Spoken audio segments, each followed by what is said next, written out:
جی السلام علیکم ladies and gentlemen, میرا نام صلاح الدین ہے اور میں پاکستان سے بلانگ کرتا ہوں۔ میں آج آپ کو ون کوائن کی اس اردو پریزنٹیشن میں ویلکم کرتا ہوں۔ سب سے پہلے میں آپ کو یہ بتاتا چلوں کہ میں نے آج کی اس پریزنٹیشن کا ٹائٹل یہ کیوں رکھا کہ ون کوائن کو جوائن کیجئے اور کروڑ پتی بنیے۔ اس کی وجہ یہ ہے کہ جس طرح میں خود اس کمال کی اپرچونٹی سے جون 2016 تک ناواقف رہا اور مجھے ایک لمبے عرصے تک اس کے بارے میں پتہ ہی نہ چل سکا۔ حالانکہ ہو سکتا ہے کوئی ایسی ویڈیو میری نظروں کے سامنے سے گزری بھی ہو، لیکن ٹائٹل پرکشش نہ ہونے کی وجہ سے میں نے اس کو اگنور کر دیا ہو۔ تو میں نے سوچا کہ کہیں آپ کے ساتھ بھی کچھ ایسا ہی نہ ہو جائے، تو اسی لیے میں نے ٹائٹل کچھ ایسا بنایا کہ آپ نہ چاہتے ہوئے بھی اس پر کلک کریں اور آپ کے سامنے بھی یہ اپرچونٹی واضح ہو جائے اور آپ بھی اس نادر موقع سے فائدہ اٹھانے والوں میں شامل ہو جائیں، اور کل کو آپ یہ گلہ نہ کر سکیں کہ یار ہم کو تو اس چیز کا پتہ ہی نہیں چلا، نہیں تو آج ہم بھی ون کوائن کا حصہ ہوتے اور بہت سو کی طرح آج ہماری لائف بھی بدل چکی ہوتی۔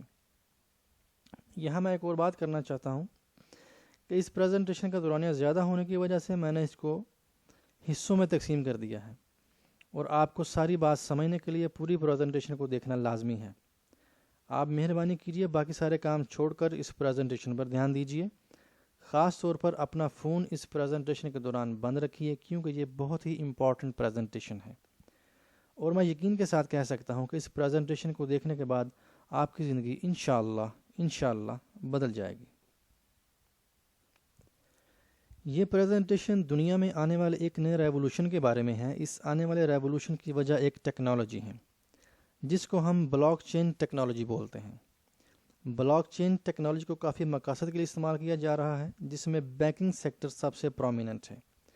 کرپٹو کرنسی جس پر آج ہم بات کرنے جا رہے ہیں، یہ بھی اسی ٹیکنالوجی کا ایک حصہ ہے، اور آج ہم اسی پر بات کریں گے کہ کرپٹو کرنسی کو یوز کرتے ہوئے ہم اپنی زندگی کو کس طرح بدل سکتے ہیں۔ کرپٹو کرنسی کو ہم ڈیجیٹل کرنسی بھی بولتے ہیں۔ دنیا میں ایک ایسا علم ہے جس کو کرپٹوگرافی کہا جاتا ہے۔ کرپٹو کرنسی اسی علم یعنی کرپٹوگرافی سے وجود میں آئی۔ اب سوال یہاں یہ پیدا ہوتا ہے کرپٹوگرافی کیا بلا ہے، اور آپ کے لیے بھی سب سے پہلے کرپٹوگرافی کے بارے میں جاننا بہت ضروری ہے۔ کرپٹوگرافی ایک ایسا طریقہ کار ہے جس میں آپ اپنا پیغام یا ڈیٹا ایک سیکرٹ طریقے سے کوڈ لگانے کے بعد ایک جگہ سے دوسری جگہ اس طرح بھیجتے ہیں کہ وہاں پہنچنے تک کوئی اور بندہ اس پیغام یا ڈیٹا کو نہیں دیکھ سکتا۔ اس پیغام کو صرف وہی اوپن کر سکتا ہے جس کے لیے یہ بھیجا گیا ہے، اور وہ اس کو ایک سیکرٹ کوڈ کے بغیر اوپن بھی نہیں کر سکتا۔ آپ یوں کہہ لیں کہ اس پیغام کو ایک خاص سافٹ ویئر یا الگوریدم کی مدد سے کوڈ لگا دیا جاتا ہے، اور جس کے پاس اس پیغام کو اوپن کرنے کا کوڈ ہوگا وہی اس پیغام کو اوپن کر سکے گا اور دیکھ سکے گا۔ اس کو ہم ڈیٹا انکرپشن بھی کہتے ہیں۔ ٹھیک ہے جی۔ اس کی مثالیں ہماری روزمرہ زندگی میں موجود ہیں، لیکن ہم نے کبھی ان پر غور نہیں کیا۔ آپ کا جو فون ہے وہ اس کی ایک مثال ہے۔ آپ جس نیٹ ورک پر اور جس نمبر پر کال کرتے ہیں، آپ کی کال اس کے علاوہ کہیں اور نہیں جاتی، اور نہ ہی کوئی اور بندہ آپ کی بات سن سکتا ہے۔ اس کی وجہ یہ ہے کہ آپ کی کال کرنے سے لے کر آپ کی کال ریسیو ہونے تک اس کے پیچھے بیک اینڈ پر کرپٹوگرافی استعمال ہوتی ہے۔ اچھا جی، اس کے علاوہ جو سیٹلائٹ چینل ہیں، اس کی مثال آپ کے سامنے ہے کہ آپ کو چینل دیکھنے کے لیے ان کا کوئی کارڈ وغیرہ خریدنا پڑتا ہے یا ریسیور خریدنا پڑتا ہے۔ اب ہوتا کیا ہے کہ سیٹلائٹ چینل والوں نے اپنے ڈیٹا کو انکرپٹ کیا ہوتا ہے، جس کو اوپن کرنے کے لیے آپ کو سیکرٹ کوڈ کی ضرورت ہوتی ہے، اور وہ سیکرٹ کوڈ کمپنی نے کارڈز کی صورت میں جاری کیے ہوتے ہیں، جن کو آپ مارکیٹ سے یا آن لائن خرید سکتے ہیں۔ یہ بھی کرپٹوگرافی کی ایک مثال ہے۔ اچھا جی، آج کل کے جو لیٹسٹ ماڈل آ رہے ہیں گاڑیوں میں، ان کی جو چابیاں ہیں وہ بھی انکرپٹڈ ہیں۔ ٹھیک ہے، آپ اپنی چابی کے علاوہ کسی اور چابی سے اپنی گاڑی کو اوپن نہیں کر سکتے اور نہ ہی سٹارٹ کر سکتے ہیں۔ جو آپ کے گھر کا وائی فائی ہے وہ بھی ڈیٹا انکرپٹڈ ہے، یعنی کہ آپ اس کے اوپر کوڈ لگا دیتے ہیں اور آپ کے علاوہ کوئی دوسرا بندہ اس کے ساتھ کنیکٹ نہیں ہو سکتا۔ جس نے کنیکٹ ہونا ہے اس کو کوڈ کی ضرورت ہے۔ اس کے علاوہ جو آپ کے کمپیوٹر پاسورڈ ہیں، ٹھیک ہے جی، online banking codes, web page پر لاگ ان ہونے کے لیے آئی ڈی اور پاسورڈ، ٹھیک ہے جی، اور آپ کے جو secured emails, A T M card, یہ سب کرپٹوگرافی کی مثالیں ہیں۔ اسی طرح ان تمام چیزوں کی طرح کرپٹوگرافی کو کرنسی بنانے کے لیے بھی استعمال کیا گیا۔ کرپٹو کرنسی کو ڈیجیٹل کرنسی بھی کہا جاتا ہے۔ دنیا کی سب سے پہلی ڈیجیٹل کرنسی کا نام بٹ کوائن ہے، جسے ایک آدمی ساتوشی ناکاموتو نے 2009 میں لانچ کیا۔ اس سے پہلے دنیا میں کوئی ڈیجیٹل کرنسی نہیں تھی، یعنی کرپٹو کرنسی کا کانسیپٹ اس سے پہلے دنیا میں موجود ہی نہیں تھا۔ کرپٹو کرنسی کسی گورنمنٹ یا بینک کے انڈر نہیں ہوتی اور اس کی ویلیو سپلائی اینڈ ڈیمانڈ پر بیس کرتی ہے۔ اگر سپلائی کم ہے تو پرائس بڑھ جائے گی، اگر سپلائی زیادہ ہے تو پرائس کم ہو جائے گی، اور یہ بالکل اسی طرح بیہیو کرتی ہے جس طرح سونا اور چاندی۔ بٹ کوائن کی کامیابی کے بعد آج تک 710 سے زیادہ کرپٹو کرنسیز مارکیٹ میں آ چکی ہیں۔ سلائیڈ میں آپ کے سامنے ریڈ باکس میں ویب ایڈریس ہے، آپ اس کو ٹائپ کر کے کرپٹو کرنسیز کی لسٹ کو آپ چیک کر سکتے ہیں۔ کرپٹو کرنسی پیپر کرنسی کی طرح کوئی فزیکل چیز نہیں ہے، یعنی اس کو چھوا نہیں جا سکتا، محسوس نہیں کیا جا سکتا، بلکہ یہ ایک ای میل یا ایس ایم ایس کی طرح ہے۔ یہ ایک خاص قسم کے کمپیوٹر جنریٹڈ کوڈز ہیں جو کہ اسپیشل کمپیوٹر کی مدد سے، یعنی کہ سپر کمپیوٹرز پر ایک خاص سافٹ ویئر یا الگوریدم کے تحت بنائے جاتے ہیں۔ ان کوڈز کو کوائن کا نام دیا جاتا ہے۔ ان کوڈز یعنی کرپٹو کرنسی کی خوبی یہ ہے کہ ان کا ڈپلیکیٹ نہیں بنایا جا سکتا اور نہ ہی کوئی اسے چرا سکتا ہے اور نہ ہی یہ گم ہو سکتی ہیں، جیسا کہ دوسری فزیکل کرنسیز کے ساتھ آج تک ہوتا آیا ہے۔ یہاں ایک سوال یہ پیدا ہوتا ہے کہ اس کرنسی کو لانچ کرنے کی وجہ کیا بنی، کہ جو ساتوشی ناکاموتو ہے اس کے ذہن میں یہ بات کیوں آئی کہ وہ یہ ڈیجیٹل کرنسی کو لانچ کرے۔ کیا ہمارے لیے جو موجودہ بینکنگ سسٹم ہے کیا وہ کافی نہیں تھا کہ اب کرپٹو کرنسی میں لین دین کی باتیں کی جا رہی ہیں؟ تو اس سوال کا جواب جاننے کے لیے ہم کو ماضی میں جھانکنا پڑے گا۔ اس کے بعد میں پھر دوبارہ بٹ کوائن کا موجد ساتوشی ناکاموتو اس کو میں دوبارہ ڈسکس کروں گا۔ اچھا جی، آپ کو یاد ہوگا یا آپ نے اپنے بڑوں سے سنا ہوگا، بلکہ آپ نے دیکھا بھی ہوگا کہ سب سے پہلے دنیا میں جب کوئی کرنسی نہیں تھی تو لوگ آپس میں لین دین کس طرح کیا کرتے تھے؟ ظاہر ہے لوگ اپنی اشیاء کا تبادلہ ایک دوسرے کے ساتھ کیا کرتے تھے، ٹھیک ہے؟ یعنی ایک آدمی اپنی ملکیت کی کوئی چیز کسی دوسرے آدمی کو دے کر اس سے اپنی ضرورت کی کوئی چیز لے لیا کرتا تھا، اس کو بارٹر سسٹم کہتے تھے۔ یہ طریقہ کار صدیوں تک رائج رہا، بلکہ آج بھی ہمارے گاؤں اور دیہات میں اس کی مثال ملتی ہے کہ لوگ دکاندار کو اپنی جنس یعنی گندم اور چاول دے کر اپنی ضرورت کی کوئی بھی چیز لے لیتے ہیں۔ تو بارٹر سسٹم کے بعد اگلا دور سونے اور چاندی یعنی اس کے سکوں یعنی اشرفیوں کا دور آیا۔ ناپ تول کا ایک پیمانہ بنا دیا گیا کہ ایک سونے یا چاندی کے سکے کے بدلے میں کوئی بھی چیز کتنی مقدار، تعداد یا وزن میں آئے گی۔ لیکن ہوا کہ لوگوں کے لیے سونے جیسی قیمتی چیز کو لے کر سفر کرنا یا ہر وقت اپنے ساتھ رکھنا ممکن نہیں تھا، کیونکہ اس میں گم ہو جانے یا چھین جانے کے چانسز بہت زیادہ ہوتے تھے۔ اچھا جی، اس کے بعد جو اگلا دور آیا وہ آیا جی پیپر کرنسی اور دھاتی سکوں کا، جس میں بینک نے اپنا کردار ادا کیا۔ بینک گورنمنٹ کے انڈر تھا اور گورنمنٹ اس چیز کی ضامن تھی کہ بینک سونے کی فلاں مقدار کے بدلہ میں آپ کو اتنی تعداد میں پیپر کرنسی یا نوٹ جاری کرے گا، یعنی پیپر کو سونے کا متبادل قرار دے دیا گیا۔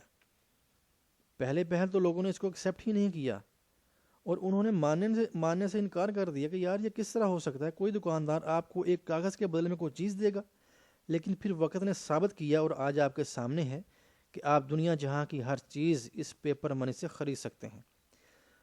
اس سے اگلا دور کریڈٹ کارڈ کا دور آیا، جس کو پلاسٹک منی کا نام دیا گیا۔ اب آپ کو نوٹ بھی اپنے پاس رکھنے کی کوئی ضرورت نہیں ہے، آج آپ اپنی ضرورت کی ہر چیز اپنے کریڈٹ کارڈ سے خرید سکتے ہیں۔ اور آج سویڈن دنیا کا وہ پہلا ملک ہے جو پیپر فری ہے، جہاں پیپر منی نہیں ہے، جہاں ہر چیز کو خریدنے کے لیے آپ کو کریڈٹ کارڈ کی ضرورت ہے۔ لیکن اب اس سے بھی آگے کی باتیں ہو رہی ہیں کہ آنے والا دور کرپٹو کرنسی یعنی ڈیجیٹل کرنسی کا دور ہے۔ اب ڈیجیٹل کرنسی کی امپورٹنس کو مزید سمجھنے کے لیے ہم اس چیز پر بات کریں گے کہ دنیا میں جو بینک ہیں وہ اس چیز کو آنے والے دور کے لیے کتنا سیریس لے رہے ہیں۔ آپ کے سامنے جو سلائیڈ ہے اس میں آپ دیکھیں کہ دنیا کے مشہور و معروف بینکس کے بارے میں بتایا گیا ہے۔ بینک آف انگلینڈ اپنی سینٹرلائز کرپٹو کرنسی لانچ کرنے میں انٹرسٹڈ ہے۔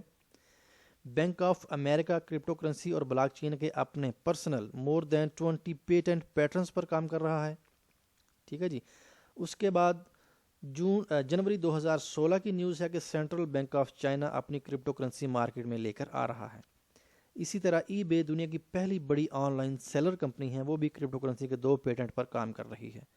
اور بارکلے بینک جو ہے وہ انگلینڈ کا پہلا بڑا بینک ہے جس کے بیک اینڈ پر ڈیجیٹل کرنسی کام کر رہی ہے، ٹھیک ہے جی۔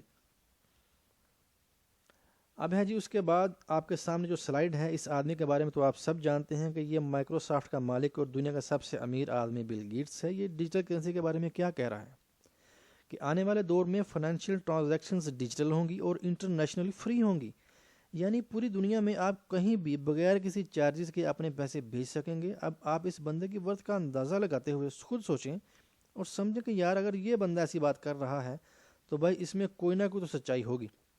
اور میں آپ کو بتانا چاہتا ہوں کہ بل گیٹس نے بٹ کوائن کے اندر آئی تھنک کہ مور دین $6 ملین کی انویسٹمنٹ کی ہوئی ہے۔ اب یہ جو بندہ آپ کے سامنے ہے اس کا نام ہے جی رچرڈ برینسن۔ اس نے بھی کرپٹو کرنسی میں کئی ملین ڈالر کی انویسٹمنٹ کی ہوئی ہے۔ یہ ورجن گروپ کا مالک ہے اور ورجن گروپ کے اندر 400 کمپنیاں ہیں اور یہ کمپنیاں دنیا کے 30 ممالک کے اندر موجود ہیں۔ اب آپ اس بندے کی ورتھ کا اندازہ لگائیے کہ کتنا امیر بندہ ہے اور کس لیول کا بندہ ہوگا یہ، ٹھیک ہے۔ اور یہ بھی ڈیجیٹل کرنسی کا فین ہے، اور یہ اس کا فین یعنی کہ بٹ کوائن کا ڈیجیٹل کرنسی کا فین کب سے ہوا؟ کہتے ہیں کہ اس بندے نے جاپان سے ایک پرائیویٹ جیٹ کی ڈیل فائنل کی، لیکن اس کی پیمنٹ کرنے میں مشکلات پیش آ رہی تھیں، تو اس کا ایک کولیگ اس نے اس کو بٹ کوائن یوز کرنے کا مشورہ دیا۔ اس سے پہلے یہ بٹ کوائن کے بارے میں بالکل نہیں جانتا تھا، تو رچرڈ برینسن نے بٹ کوائن کو استعمال کرتے ہوئے جیٹ بنانے والی کمپنی کو پیمنٹ کی، نہ صرف پیمنٹ کی بلکہ $15 ملین بھی بچائے۔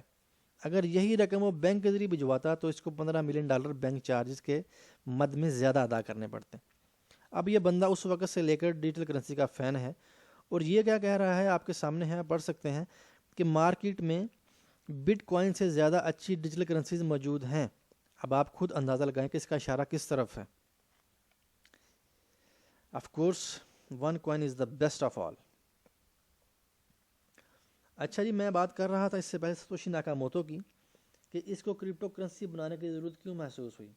آج کے دور میں آپ کو معلوم ہوگا کہ اگر ہم اپنی ضرورت کی کوئی چیز کسی دوسرے شہر یا کسی دوسرے ملک کی کمپنی سے خریدنا چاہتے ہیں یا کہیں سے بھی خریدنا چاہتے ہیں تو اس کے لیے ہم کو بینک ٹرانسفر یعنی ٹی ٹی یا کسی دوسرے بھی ذریعہ لائک ویسٹرن یونین سے ادائیگی کرنا پڑتی ہے، اور اس کے لیے ہم کو بعض اوقات اس کے اچھے خاصے چارجز بھی ادا کرنا پڑتے ہیں۔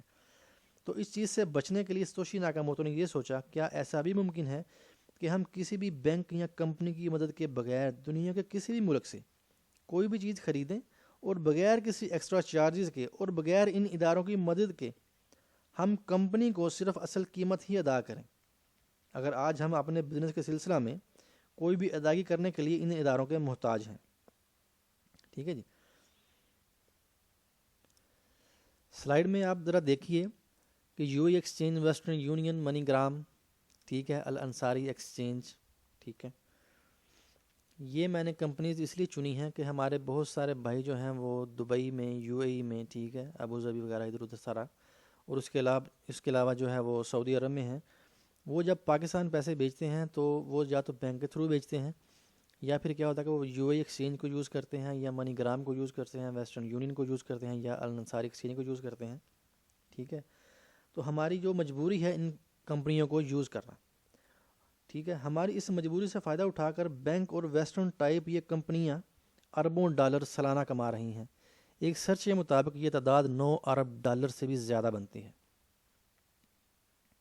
بس اسی چیز سے بچنے کے لیے ساتوشی ناکاموتو نے دنیا کی پہلی کرپٹو کرنسی یعنی ڈیجیٹل کرنسی بٹ کوائن ایجاد کی، جس کا نام اس نے بٹ کوائن رکھا، ٹھیک ہے۔ بٹ کوائن 2009 میں لانچ کی گئی اور شروع میں ایک بٹ کوائن کی قیمت 10 سینٹ رکھی گئی۔ اس وقت لوگوں نے اس کو سیریس نہیں لیا اور اس کو فراڈ قرار دیا، لیکن سوچنے کی بات ہے کہ اس وقت وہ کون لوگ تھے جنہوں نے اس چیز پر اعتبار کیا اور بٹ کوائن میں انویسٹ کیا۔ ایک تو وہ لوگ جو سافٹ ویئر انجینئر تھے اور وہ کرپٹوگرافی کے علم سے واقف تھے، کیونکہ وہ اس کی افادیت کو سمجھتے تھے اور وہ جانتے تھے کہ یہ آئیڈیا آنے والے وقت میں کام کرے گا۔ اور دوسرے وہ لوگ جن کے پاس پیسہ تھا اور ان لوگوں کے لیے بٹ کوائن میں چند ہزار ڈالر انویسٹ کرنا کوئی بڑی بات نہیں تھی۔ ان لوگوں نے رسک لیا اور اس میں انویسٹ کیا۔ انہوں نے یہ سوچا کہ اگر ہمارے چند ہزار ڈالر ضائع بھی ہو جاتے ہیں تو ہم کو کوئی فرق نہیں پڑتا، اور آن دی ریکارڈ ہے، آپ چیک کر سکتے ہیں گوگل پہ، ٹھیک ہے، کہ ان لوگوں نے آنے والے وقت میں ملینز آف ڈالر کمائے، اور وہ لوگ جنہوں نے اس کو فراڈ قرار دیا وہ ہاتھ ملتے رہ گئے۔ اس لیے میرے بھائی اگر آپ زندگی میں رسک نہیں لیں گے تو کامیابی آپ کے قدم کیسے چومے گی۔ اچھا جی، تو میں بات کر رہا تھا کہ بٹ کوائن کو 2009 میں لانچ کیا گیا. پہلے 3 سال تک تو اس کی پرائس میں کوئی خاطر خواہ اضافہ نہیں ہوا، لیکن پھر کیا ہوا کہ 2013 میں اس کی پرائس اوپر جانا شروع ہو گئی، جو کہ $100 اور $200 کے درمیان رہی. لیکن پھر ایسا ہوا کہ دسمبر 2013 میں اس کی ڈیمانڈ میں بہت زیادہ اضافہ ہو گیا اور اس کی پرائس بہت زیادہ جمپ کر کے $1203 تک چلی گئی. اب آپ خود اندازہ کریں کہ ایک آدمی جس نے ایک چیز 10 سینٹ میں خریدی ہوگی، جب اس نے وہی چیز یعنی کہ بٹ کوائن 10 سینٹ میں لے کر $1203 میں اس نے سیل کیا ہوگا، تو اس نے کتنے گنا یعنی کہ اس سے فائدہ حاصل کیا اور اس نے کتنا پیسہ کمایا ہوگا اس چیز سے. اب اس سلسلے میں کچھ سٹوریز ہیں میں آپ کے ساتھ شیئر کرنا چاہ رہا ہوں. ٹھیک ہے جی، سلائیڈ آپ کے سامنے ہے. یہ 2009 کی بات ہے کہ ناروے کا ایک لڑکا کرسٹوفر کوش، جو کہ ایک یونیورسٹی اسٹوڈنٹ تھا، اس کو ڈیٹا انکرپشن پر تھیسس لکھنے کے لیے کہا گیا. اس وقت اس نے تقریباً $27 کے 5000 بٹ کوائن خریدے اور بٹ کوائن یعنی کرپٹو کرنسی کی ڈیٹا انکرپشن پر اپنا تھیسس کمپلیٹ کر کے سبمٹ کروا دیا، اور اس کے بعد وہ اس چیز کے بارے میں بالکل بھول گیا. لیکن 4 سال کے بعد جب اس نے کرپٹو کرنسی یا ڈیجیٹل کرنسی کے بارے میں بل گیٹس اور دوسرے بزنس ٹائکونز کے انٹرویوز سنے، تو اس کو بھی یاد آیا کہ یار اس نے بھی 2009 میں بٹ کوائن خریدے تھے اور آج تک وہ اس کے بارے میں بالکل بھولا رہا. اس نے کسی نہ کسی طریقے سے اس وقت اپنا آئی ڈی اور پاسورڈ ریکور کیا، جو کہ وہ اس لمبے عرصے میں بھول چکا تھا. اور جب اس نے اپنا اکاؤنٹ اوپن کیا، اس کے اکاؤنٹ میں 5000 بٹ کوائن موجود تھے. اس کی خوشی کی کوئی انتہا نہ رہی، کیونکہ اس کے $27 کے بٹ کوائن اس وقت کے ریٹ کے مطابق اب $8,86,000 بن چکے تھے. یہ کوئی ہوا میں باتیں نہیں ہیں، آپ گوگل پہ جا کر سرچ کر سکتے ہیں. ٹھیک ہے جی، آپ لکھیں بٹ کوائن ملینئر تو آپ کے سامنے اس کے علاوہ اور بہت سی سٹوری آ جائیں گی. اب اس نے کیا کیا کہ 5000 جو بٹ کوائن تھے اس کا ایک 5واں حصہ یعنی 1000 بٹ کوائن کو کیش کروایا، جو کہ ناروے کی لوکل کرنسی کرونر میں ایک اچھی خاصی اماؤنٹ بنتی تھی. اور اس نے اس اماؤنٹ سے ناروے کے کیپٹل سٹی کے ایک مہنگے علاقے میں ایک اپارٹمنٹ خریدا اور اپنی گرل فرینڈ پر تحائف کی بارش کر دی. اچھا یہ آپ سلائیڈ میں دیکھیں، جو آپ کے سامنے ابھی سلائیڈ ہے، کہ یہی سٹوری ڈیلی پاکستان میں 10 دسمبر 2015 کو شائع ہو چکی ہے. میں آپ کو اس کے بارے میں پہلے ہی بتا چکا ہوں، اس لیے میں اس کو دوبارہ نہیں پڑھوں گا. آپ ویڈیو کو پاز کر کے اس کو پڑھ سکتے ہیں.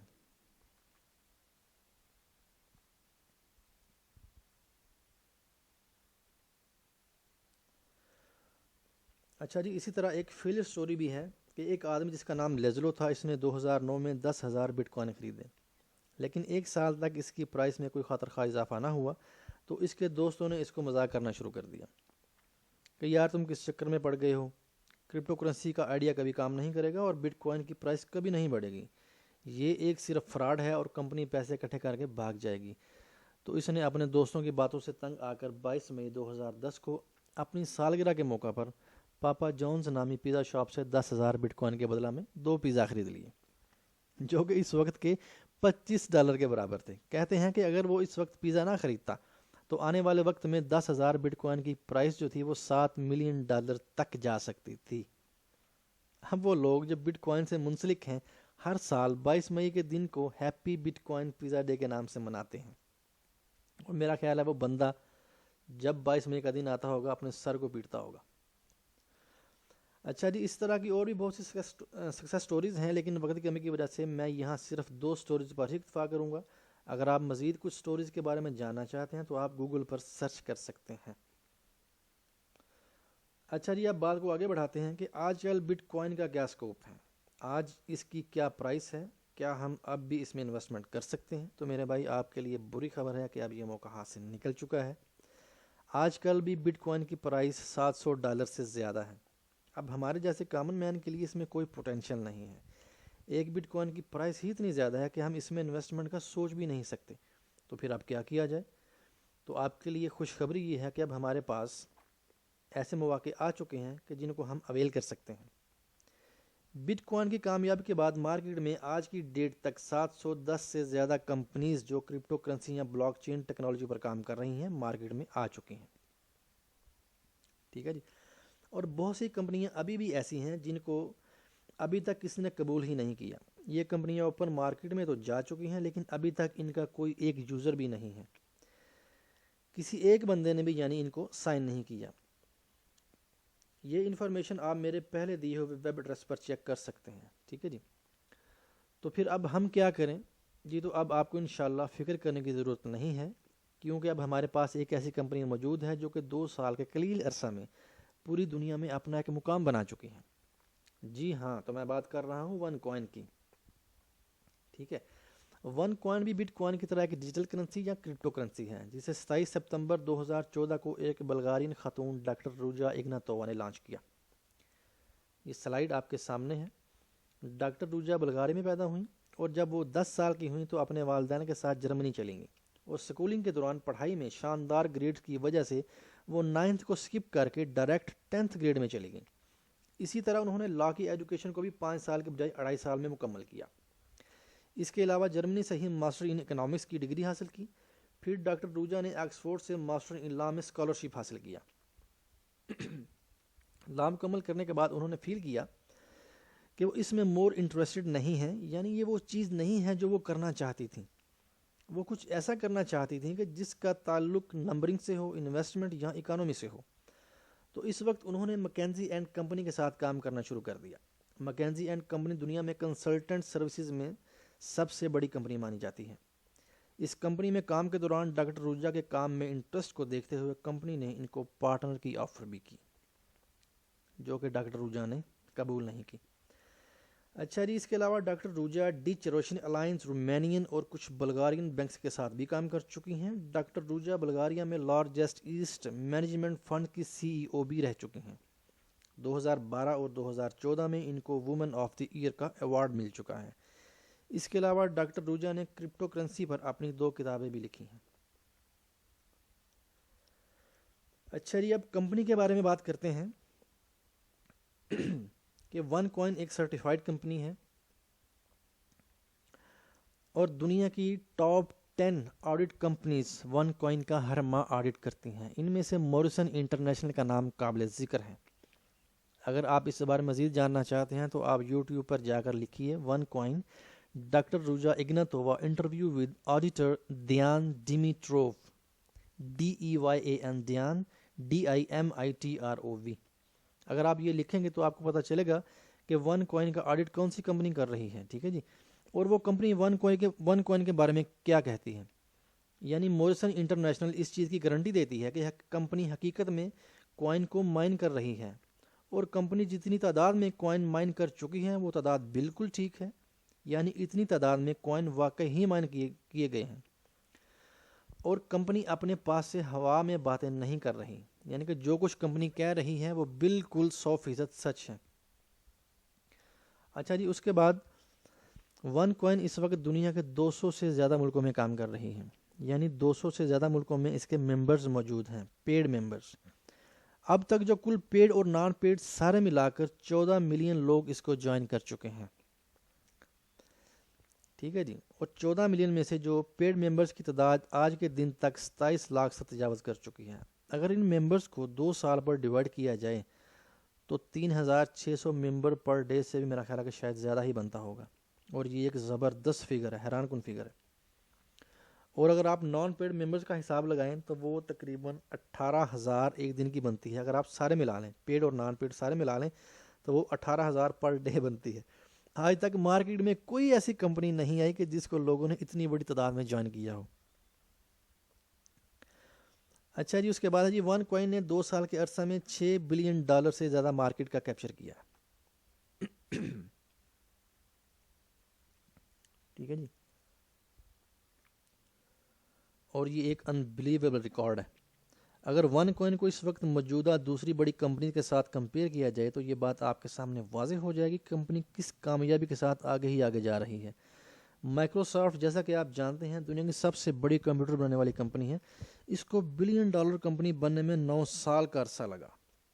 اس کے بعد ایپل کو بھی بلین ڈالر کمپنی بننے میں لگ بھگ 7 سال کا عرصہ لگا، اور اسی طرح فیس بک اور گوگل کو بھی اتنا ہی عرصہ لگا، جبکہ ون کوائن اپنے پہلے ہی سال میں بلین ڈالر کمپنی بن چکی تھی۔ اچھا جی، ون کوائن اب تک 2 سال کے عرصہ میں 500 سے زیادہ کمیشن ملینئر اور 2500 سے زیادہ ون کوائن ملینئر پیدا کر چکی ہے، اور دنیا میں موجود ٹاپ 200 MLM ارنر کی لسٹ میں، یعنی وہ لوگ جو اس ملٹی لیول مارکیٹنگ سے لاکھوں کما رہے ہیں، اس لسٹ میں ون کوائن کا بندہ سب سے اوپر ہے، جس کا نام جوا پریالہ ہے۔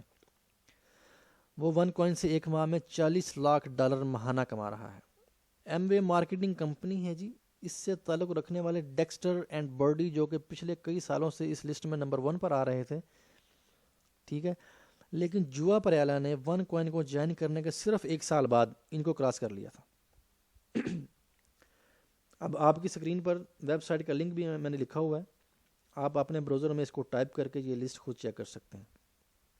اس لسٹ میں ٹاپ 10 میں سے 6 لوگ ون کوائن سے تعلق رکھتے ہیں، اور ون کوائن کے کل 22 لوگوں کے نام اس لسٹ میں موجود ہیں، یعنی کہ 200 میں 22 لوگ ون کوائن سے تعلق رکھتے ہیں، اور ان 22 میں سے 2 کا تعلق پاکستان سے ہے، ٹھیک ہے جی، اور یہ دونوں لوگ میری اپ لائن میں موجود ہیں۔ ایک کا نام ڈاکٹر ظفر ہے، اور وہ ون کوائن سے پر منتھ $5 لاکھ ماہانہ، یعنی کہ پر منتھ کما رہے ہیں، $5,10,000، اور دوسرے یعنی یاسر مرزا صاحب ہیں، جو کہ اس لسٹ میں 74 نمبر پر ہیں، اور وہ ماہانہ $2 لاکھ کما رہے ہیں۔ اب آپ دیکھیں کہ ون کوائن کس طرف جا رہی ہے، اور بے شمار لوگ اس کام سے ہزاروں، لاکھوں، بلکہ کروڑوں کما رہے ہیں۔ یہ لوگ ہمارے لیے مثال ہیں، اور میں چاہوں گا کہ جس طرح یار یہ لوگ اپنی فیلڈ میں کامیاب ہیں، میں اور آپ بھی کامیاب ہو کر اپنی خواہشات اور اپنے خوابوں کو پورا کریں جس طرح وہ پورا کر رہے ہیں، لیکن اس کے لیے ہم کو بہت محنت کرنا پڑے گی۔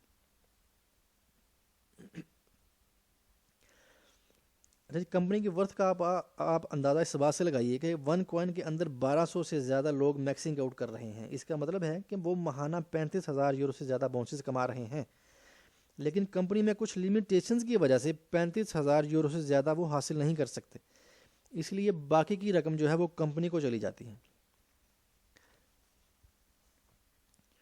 لیکن اب اکتوبر 1 کو تھائی لینڈ ایونٹ کے موقع پر کمپنی نے اس چیز کا اعلان کیا ہے کہ اگر اب کوئی بندہ، کوئی یوزر، کوئی مرچنٹ کمپنی میں لے کر آتا ہے تو اس کی لیمٹ 35,000 سے لے کر 70,000 ہو جائے گی۔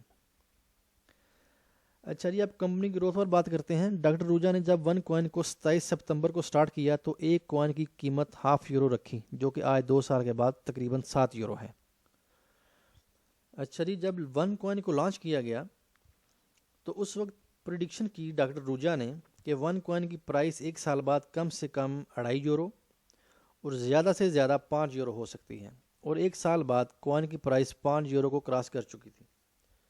1 سال کے بعد ڈاکٹر روجا نے دوبارہ پریڈکشن کی کہ 2017 کے آخر تک کوائن کی پرائس کم سے کم 50 یورو اور زیادہ سے زیادہ 100 یورو بھی ہو سکتی ہے۔ اب کمپنی اس بارے میں اتنی کانفیڈنٹ کیوں ہے؟ اس کا جواب آپ کو نیکسٹ سلائیڈ سے مل جائے گا۔ نیکسٹ سلائیڈ آپ کے سامنے ہے، اس میں ہے جی Nokia versus Apple, Yahoo versus Google, MySpace versus Facebook, Bitcoin versus OneCoin. اگر میں اپنی بات کروں تو میں نے اپنی زندگی میں دیکھا ہے کہ نوکیا پورے پاکستان میں بلکہ پوری دنیا میں چھایا ہوا تھا، لیکن دیکھتے ہی دیکھتے اس کی جگہ ایپل اور سیمسنگ نے لے لی۔ اس کی وجہ یہ تھی کہ نوکیا نے وقت کے ساتھ ساتھ خود کو اپ گریڈ نہیں کیا، جبکہ ایپل نے وقت کی ضرورت کو سمجھتے ہوئے اپنے ڈیزائن اور فیچرز میں تبدیلی پیدا کی، بلکہ نئی سے نئی ٹیکنالوجی مارکیٹ میں لے کر آئے اور اپنے ماڈلز کو مزید بہتر سے بہتر پیش کرتے رہے۔ یہی وجہ ہے کہ لوگ اب نوکیا کے بارے میں بھولتے جا رہے ہیں، بلکہ بھولتے کیا جا رہے ہیں، بھول چکے ہیں۔ یعنی آپ اس طرح کہہ سکتے ہیں کہ ایپل کل نوکیا، کہ ایپل نے نوکیا کو مار دیا۔ اسی طرح یاہو کے ساتھ ہوا کہ جب یاہو تھا ہر بندہ یاہو ان کے یوز کرتا تھا، یاہو ای میل، یاہو میسنجر، ٹھیک ہے، لیکن جب گوگل آیا تو ہر بندہ یاہو کو چھوڑ کر، اور اس کے علاوہ ایک اور تھا اپنا نیٹ اسکیپ، اس کو چھوڑ کر سارے گوگل کی طرف آ گئے، یعنی کہ گوگل کل یاہو۔ اب بالکل ایسے ہوا مائی اسپیس کے ساتھ۔ مائی اسپیس جب تھا بلکہ مجھے تو معلوم ہی نہیں ہے، اکثر بندوں نے مائی اسپیس کا نام نہیں سنا ہوا۔ آج کیا ہوا کہ ہر بندہ فیس بک کا جو ہے وہ یوزر ہے۔ اب سیم جو کام کر رہی تھی وہ مائی اسپیس کر رہی تھی، لیکن فیس بک نے خود کو مائی اسپیس سے بہتر کر کے پیش کیا، ٹھیک ہے، اس میں زیادہ فیچرز متعارف کروائے۔ اب ہم میں سے بے شمار بندے ہیں مائی اسپیس کے بارے میں جانتے بھی نہیں، کیونکہ ہر بندہ فیس بک کا یوزر ہے، ٹھیک ہے۔ یعنی کہ آپ کہہ سکتے ہیں ایپل کل نوکیا، گوگل کل یاہو، فیس بک کل مائی اسپیس۔ اسی طرح کمپنی بول رہی ہے ون کوائن ول کل بٹ کوائن، اور کمپنی نے تو اس کو اپنا سلوگن بنا لیا ہے، ٹھیک ہے، one coin the but coin colour. اب کمپنی اس بارے میں اتنی کانفیڈنٹ کیوں ہے کہ ون کوائن بٹ کوائن کو مار دے گا؟ اس کے لیے آپ اس سلائڈ پر غور کیجئے۔ سب سے پہلے ممبرز کی تعداد کو لے لیجئے۔ ون کوائن کے ممبرز کی تعداد 27 لاکھ ہیں، اور بٹ کوائن کے ابھی تک جو ممبرز ہیں وہ 3 لاکھ ہیں۔ کوئی 3 لاکھ بولتا ہے، کوئی 5 لاکھ، وہ بھی کوئی شور نہیں ہے۔ اب اس کے ممبرز ون کوائن کے مقابلہ میں کچھ بھی نہیں ہیں۔ جتنے زیادہ لوگ کسی کمپنی کو جوائن کرتے ہیں، وہ کمپنی اتنا بڑا برانڈ بن جاتی ہے، اور اس کی کامیابی کے چانسز بھی اتنے ہی زیادہ ہو جاتے ہیں۔ اس کے بعد ہے جی OneCoin centralised cryptocurrency ہے، اور کمپنی نے کوائن کی مائننگ کے لیے ملینز آف ڈالرز کے اپنے سسٹم لگائے ہوئے ہیں، اور سینٹرلائز سسٹم میں ہیکنگ کے چانسز نہ ہونے کے برابر ہوتے ہیں۔ جبکہ bitcoin decentralised currency ہے، ٹھیک ہے، یہ ایک اوپن سورس ہے، اور 20,000 لوگ پوری دنیا میں اس کی مائننگ کر رہے ہیں، اور اس کا سب سے بڑا mining pool U S A میں ہے۔ ون کوائن آڈیٹڈ کمپنی ہے، جبکہ بٹ کوائن کا اوپن سورس ہونے کی وجہ سے آڈٹ نہیں کیا جا سکتا۔ اب ون کوائن کے بلاک چین کی کیپیسٹی 120 بلین کوائنز ہے، جو کہ اب تک کی تمام موجودہ کرنسیز میں سب سے زیادہ ہے، اور بٹ کوائن کے کوائن کی تعداد صرف 21 ملین ہے۔ یہاں یہ بات یاد رکھیے کہ کوائنز تعداد میں جتنے زیادہ ہوں گے، ان کی یوزیبلٹی اتنی ہی زیادہ ہوگی، اور پرائس میں سٹیبلٹی بھی اتنی ہی زیادہ ہوگی، اور پرائس سٹیبلٹی کسی بھی کرنسی کی کامیابی میں بہت زیادہ امپورٹنٹ ہے۔ اچھا جی، بٹ کوائن نے 7 سال میں ابھی تک 15 ملین کوائن مائن کیے ہیں، جبکہ ون کوائن کی پر ڈے کی مائننگ کیپیسٹی 72 ملین کوائنز ہے، 72 million coins per day. One coin جو ہے وہ ورلڈ وائڈ کرنسی ہے، آلموسٹ ساری دنیا میں اس کے ممبرز موجود ہیں، جبکہ بٹ کوائن زیادہ تر ایسٹرن کنٹریز یعنی یورپ اینڈ امریکہ میں ہی پایا جاتا ہے۔ اب ہے جی پرائس فلکچویشن، یہ بہت امپورٹنٹ ہے۔ بٹ کوائن دنیا کی کیونکہ سب سے پہلی کرنسی ہے، اور اس کا کوائن کو مائن کرنے کا جو الگوریدم ہے وہ بھی پرانا ہے، جس میں ایک کوائن کو مائن کرنے کے لیے سسٹم کو زیادہ ٹائم اور انرجی صرف کرنا پڑتی ہے، کیونکہ مائننگ ہارڈ ویئر کو 24/7 کام کرنا پڑتا ہے۔ اگر آج آپ بٹ کوائن کی مائننگ کے لیے ایک سسٹم لگائیں جو کہ پاکستانی 4 لاکھ روپے کا آتا ہے، تو اس سسٹم کو ایک بٹ کوائن مائن کرنے کے لیے تقریباً 3 مہینے کا عرصہ درکار ہے۔ تو اب آپ خود اندازہ لگائیے کس وجہ سے بٹ کوائن کی سپلائی ڈیمانڈ کے حساب سے نہ ہونے کے برابر ہے، جس کی وجہ سے اس کی پرائس میں کبھی بہت زیادہ اضافہ ہو جاتا ہے اور کبھی بہت زیادہ کمی۔ اسی لیے بٹ کوائن مرچنٹس کے لیے بھی قابل قبول نہیں ہے۔ اس کے برعکس ون کوائن تعداد میں بہت زیادہ ہونے اور اس کی بلاک چین کی پر ڈے مائننگ کیپیسٹی زیادہ ہونے کی وجہ سے اس کی پرائس ایک نارمل کرنسی کی طرح بیہیو کرے گی، جو کہ مرچنٹس کو اٹریکٹ کرنے کے لیے بہت زبردست چیز ہے، اور کمپنی کا جو مین فوکس ہے وہ بھی اسی چیز کے اوپر ہے۔ اب ہے جی anonymous. Bitcoin anonymous currency ہے، اس کو کوئی آدمی کہیں سے بھی بغیر کسی ڈاکومنٹیشن کے جوائن کر سکتا ہے۔ اسی وجہ سے بٹ کوائن ٹیرورسٹ ایکٹیویٹیز میں یوز ہوتا آیا ہے۔ اس کی مثال میں آپ کو دیتا ہوں۔ آپ نے سنا ہوگا کہ جی پچھلے دنوں افریقہ والی سائڈ پر بحری جو قزاق ہیں انہوں نے جہاز اغوا کر لیے، بحری شپ جو ہیں، اور پاکستان میں بھی کچھ وہ اغوا ہو گئے تھے، اور جو بحری اٹون کا مالک ہے جو ملک ریاض، انہوں نے تاوان دے کر پاکستانی کو چھڑوایا تھا، ٹھیک ہے۔ اور یہی بات جب میں بٹ کوائن کی یا ون کوائن کی اپنے دوست سے بات کر رہا تھا، تو اس نے مجھے بتایا کہ یار میں نے ٹی وی پر ایک خبروں میں سنا تھا کہ جو وہ جہاز اغوا کرنے والے جو بحری قزاق ہیں وہ اب پیسے وغیرہ یا ایسی ویسی کوئی چیز نہیں لیتے، اب وہ بٹ کوائن مانگ رہے ہیں، یعنی کہ وہ خود کو بالکل سیکیور کرنا چاہ رہے ہیں نا، بلکہ کر چکے ہیں۔ یعنی کہ اس طرح جو بٹ کوائن ہے وہ غلط یوز ہو رہا ہے۔ اب ون کوائن اس طرح یوز نہ ہو اس طرح کے مقصد کے استعمال سے بچنے کے لیے کمپنی نے ایک پروسیجر سٹارٹ کیا ہے جس کو ہم KYC بولتے ہیں، یعنی کہ نو یور کسٹمر، کیونکہ کمپنی ون کوائن کی ٹرانسپیرنسی پر کوئی کمپرومائز نہیں کرنا چاہتی۔ یہی وجہ ہے کہ لوگوں نے اس کو اپریشیٹ کیا ہے اور روزانہ ہزاروں کی تعداد میں لوگ اس کو جوائن کر رہے ہیں۔ اچھا جی، ون کوائن سینٹرلائزڈ ہونے کی وجہ سے سیکیور ہے اور اس کو ہیک نہیں کیا جا سکتا، جبکہ بٹ کوائن سیکیور نہیں ہے۔ اسی وجہ سے اب تک بہت زیادہ بٹ کوائن یا تو ضائع ہو چکے ہیں یا چوری کیے جا چکے ہیں۔ ایک ماہ پہلے کی خبر تھی کہ $72 ملین کے بٹ کوائن چوری ہو گئے، جس کی کوئی انفارمیشن نہیں مل سکی کہ یہ کس طرح ہوا۔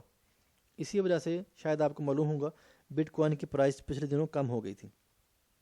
سب سے آخر میں، اگر آج آپ بٹ کوائن سے کوئی چیز خریدتے ہیں تو آپ کو اس کی ٹرانزیکشن کے لیے 3 کنفرمیشن چاہیے، اور اس کے لیے آپ کم از کم 10 منٹ اور میکسیمم آدھا گھنٹہ بھی انتظار کرنا پڑ سکتا ہے۔ لیکن ون کوائن کے ساتھ ایسا کچھ نہیں ہوگا۔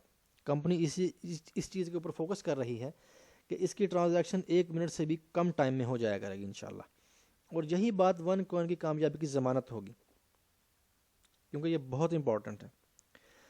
کیونکہ کوئی مرچنٹ نہیں چاہتا کہ اس کا کسٹمر ٹرانزیکشن کے لیے زیادہ انتظار کرے، اور نہ ہی کسٹمر پیمنٹ کی کنفرمیشن کے لیے زیادہ انتظار کرنا چاہتا ہے۔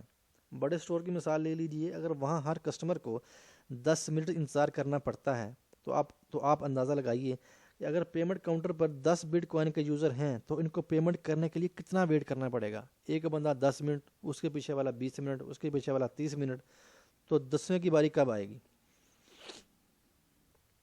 اچھا جی، یہ تو تھی کمپنی کے بارے میں انفارمیشن، کمپنی کب سٹارٹ ہوئی، ٹھیک ہے، کتنے اس کے ممبرس ہیں اور وہ کس طرح کام کر رہی ہے، ٹھیک ہے جی۔ اب ہم جو مزید بات کریں گے وہ یہ ہے کہ ہم اب ون کوائن کو کس طرح جوائن کر سکتے ہیں، ٹھیک ہے، اور ہم اس کو جوائن کرنے کے بعد کس طرح پیسہ کما سکتے ہیں، ٹھیک ہے۔ تو